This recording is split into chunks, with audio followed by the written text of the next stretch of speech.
korang, so hari ni merupakan hari terakhir mini bazar tak korang. So macam yang korang tengok belakang Sarah ni merupakan pelajar Diploma Kemahiran Malaysia tahap 4. So korang kalau yang berminat nak belajar macam mana jadi usahawan, minat masak-masak, boleh saja tengok video ni sampai habis. Sekarang masanya student kita menyediakan bahan-bahan untuk masakan mereka. Kita ada tepung, kita ada pewarna dan beberapa bahan lain lagi.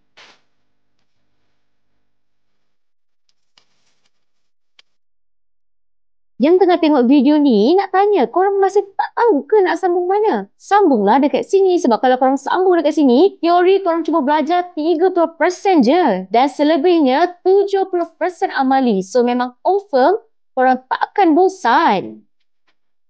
Dekat sini pun tenaga pengajar kita sangat baik dan bagus. So dia orang akan guide korang daripada A sampai Z.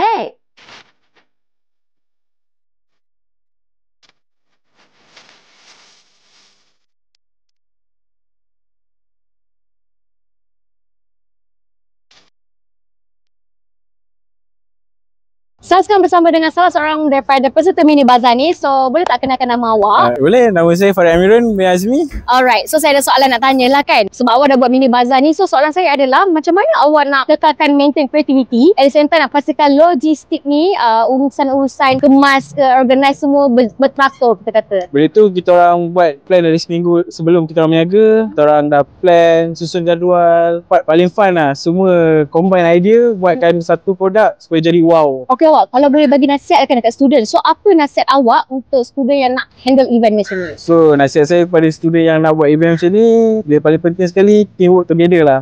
So, benda kalau kita buat tak jadi tu, itu normal lah. So, kalau benda tak jadi tu, kita rancang balik, kita buat balik sampai jadi. Stay cool. Stay cool. So, thank you so much. Okay. Popeyang yang dah siap digulung akan digoreng.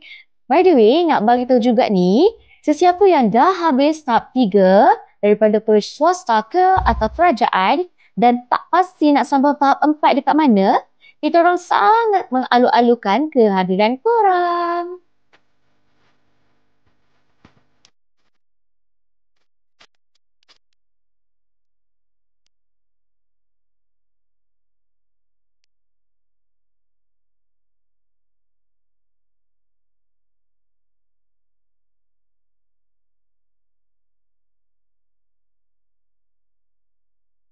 Terima kasih.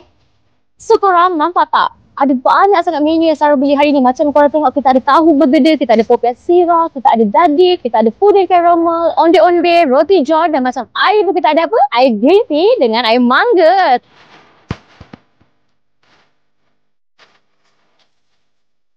Tunggu apa lagi? Kemasukan 2025 dah dibuka.